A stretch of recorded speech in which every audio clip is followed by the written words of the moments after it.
Suivez votre magazine Environ News avec Vodacom, leader dans le monde cellulaire.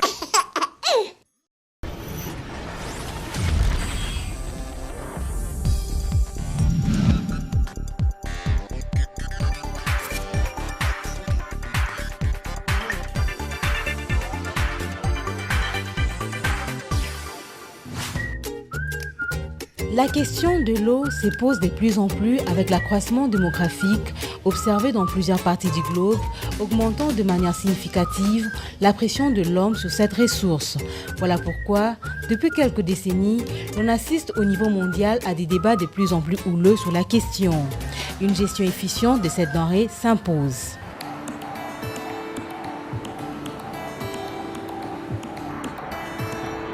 Si les économistes nous apprennent que les besoins des hommes sont limités à côté des ressources limitées, il est donc nécessaire de procéder à l'inventaire des ressources hydriques du Congo afin d'en assurer une gestion efficiente pour satisfaire de manière optimale les besoins de l'homme ou les différents usages que l'on fait de l'eau. Une question importante mérite d'être posée, celle de savoir quelles sont les réserves en eau de la RDC. Nous ignorons effectivement les volumes exacts de nos réserves en eau souterraine. Nous sommes en pourparlers avec des collègues à l'étranger, même ici, pour entreprendre une étude à travers le pays l'année prochaine assurément sur la cartographie des ressources en eau souterraine de la RDC pour qu'on puisse disposer de ces informations-là parce qu'on ne peut pas planifier le développement quand on ignore les ressources stratégiques. Des cartes hydrologiques et hydrogéologiques à jour participeront à meilleure planification dans les différentes politiques de gestion intégrée des ressources en eau. Depuis les années 1960 jusqu'à la décennie 1970, les réseaux hydrométriques du bassin du Congo dans l'ensemble des pays a perdu beaucoup de stations, de mesures. La mission que les pays ont donné à la SICOS, c'est de coordonner la collecte de l'information hydrologique sur l'ensemble du bassin, et spécialement dans les pays membres.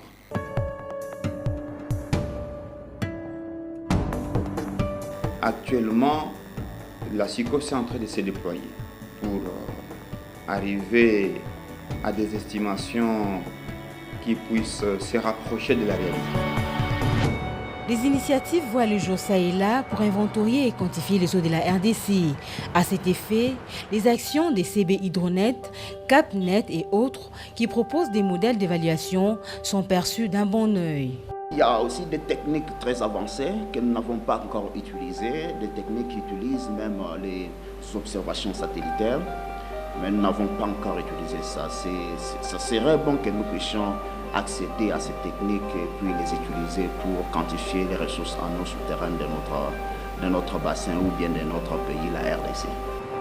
L'omniprésence de l'eau dans la quasi-totalité de nos provinces ne saurait occulter les dangers qui guettent les eaux du Congo, qui sont aussi bien les phénomènes naturels que les appétits voraces des pays arides environnant la RDC, d'où l'impératif d'une gestion durable de l'eau. La RDC a la chance d'avoir un bassin hydrographique très important, mais qui est aussi en train de subir, comme je l'ai dit, les effets des changements climatiques, donc il tarit de plus en plus.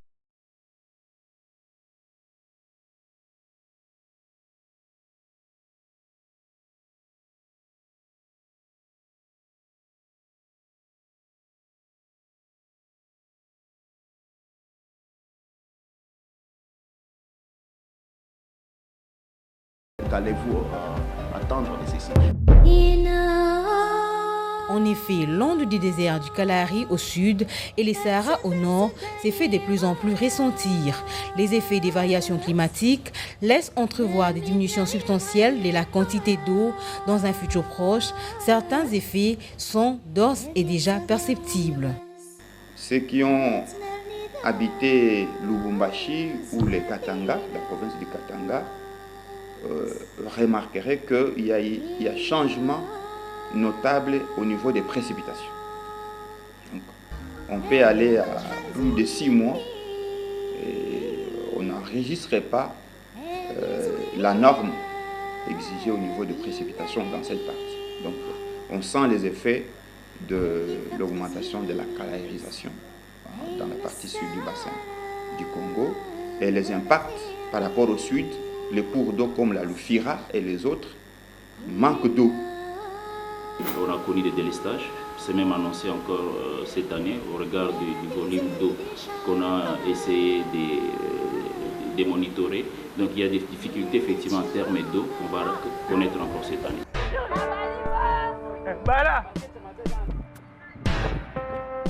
Sur l'Ubangi, les bateaux d'un tirant d'eau ou les barges exigeant un tirant d'eau ne peuvent pas naviguer sur l'ensemble de l'année. La navigation qui était 12 sur 12, on est aujourd'hui à 5, sinon 6 mois seulement de navigation sur l'Ubangi.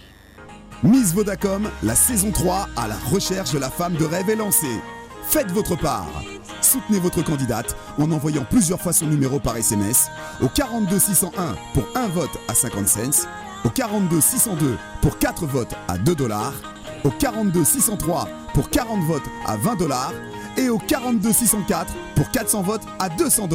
Plus vous votez, plus vous augmentez les chances pour votre candidate et plus vous maximisez vos chances de gagner. Chaque semaine, gagnez des unités Vodacom, des téléphones Facebook en finale, des super Hollandais Woodin, des billets d'avion CAA pour diverses destinations locales. Et pour le meilleur votant du jeu, la toute nouvelle Hyundai Veloster. Vodacom, leader dans le monde cellulaire.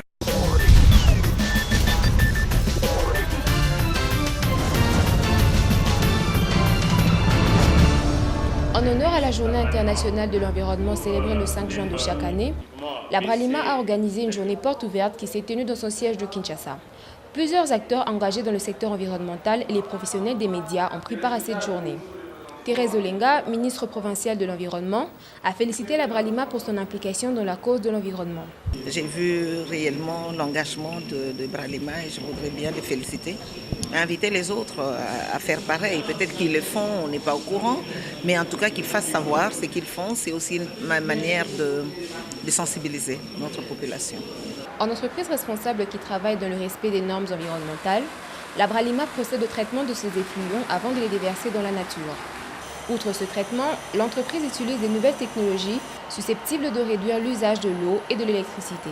Notre motivation à côté de Heineken, quand tu vas appliquer le projet BABF, Brewing a Better Future en anglais, finalement, c'est mieux pour le peuple. Hein, parce que la terre, nous devons garder bien. Hein, avec la croissance des personnes, c'est très important de rester sur base d'un bon environnement. La Bralima, à travers son programme Brewing and Better Future, a tenu à ce que les participants à cette journée porte ouverte et la population par les canaux des médias aient un aperçu global de son engagement dans la préservation de l'environnement.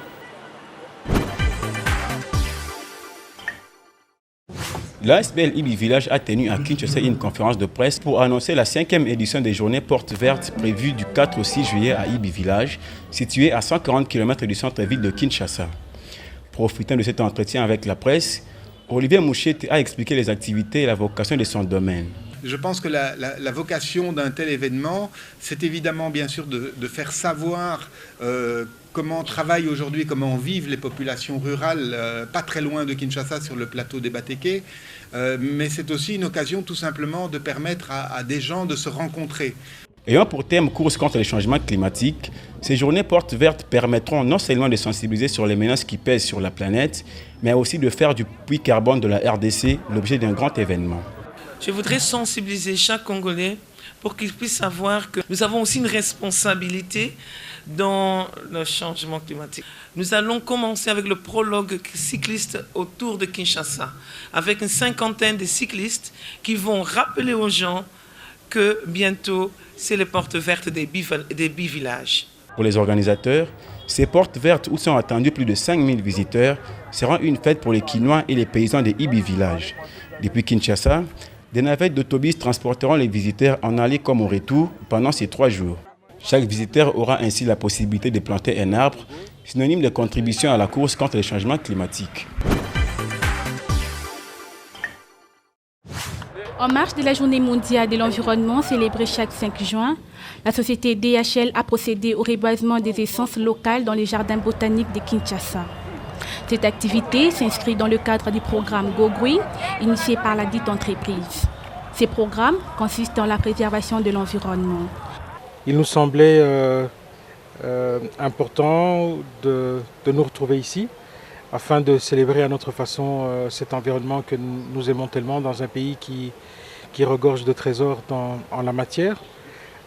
Et donc, nous avions commencé il y a 3 ans, nous avions pris l'initiative de planter des arbres dans cet espace ici du jardin botanique de Kinshasa.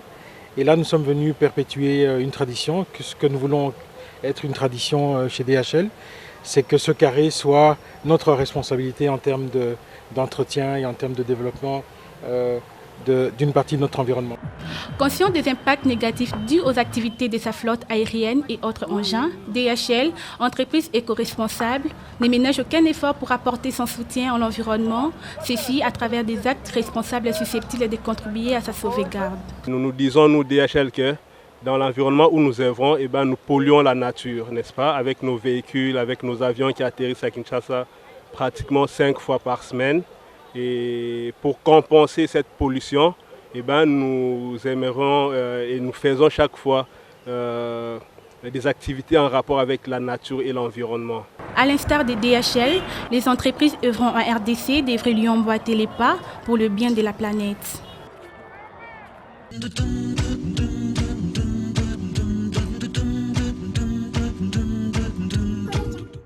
Le développement économique et démographique ou tout simplement les activités humaines sont source de production de déchets. La gestion de ces déchets reste l'une des grandes préoccupations de l'heure. Avec un soupçon d'inspiration et d'ingéniosité, donner une seconde vie aux déchets est source de création d'emplois et de revenus pour la population.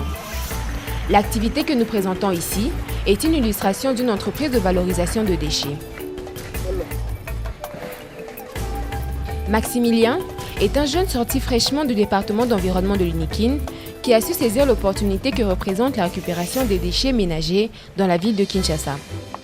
Nous collectons tous les déchets que nous pouvons collecter auprès des ménages, mais aussi auprès de toutes les étendues où il y a des déchets sauvages. Nous trions les déchets, donc la collecte les trie. Après avoir trié les déchets, nous compostons.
Je viens parler du produit. Vu que nous avons une expertise dans le domaine, parce que là nous tous nous sommes ingénieurs en sciences de l'environnement, alors on a procédé par des campagnes de sensibilisation sur l'utilisation de compost dans le maraîchage particulièrement, mais cela avait commencé d'abord par des activités d'assainissement. Donc beaucoup de gens font plutôt confiance aux produits chimiques plutôt qu'au compost. Ça, c'était d'abord une difficulté d'ordre comportemental que nous avions rencontrée. Donc, au-delà des difficultés comportementales, nous avions aussi des difficultés d'ordre logistique. Parce que là, vous êtes en train de voir, on travaille vraiment avec des moyens de bord. Et donc, nous sommes en train de voir dans quelle mesure mettre en place un certain nombre de partenariats avec des institutions qui pourraient venir en appui à l'initiative pour pouvoir avancer. Mais dans l'entretemps, on se concentre sur ce que nous avons et nous continuons. Par souci d'appuyer le développement des initiatives entrepreneuriales, Umoja Développement Durable, une ONG de droit congolais, accompagne les micro ou petites entreprises œuvrant dans l'économie verte. Un appui technique permettant d'assurer la rentabilité et de pérenniser l'activité.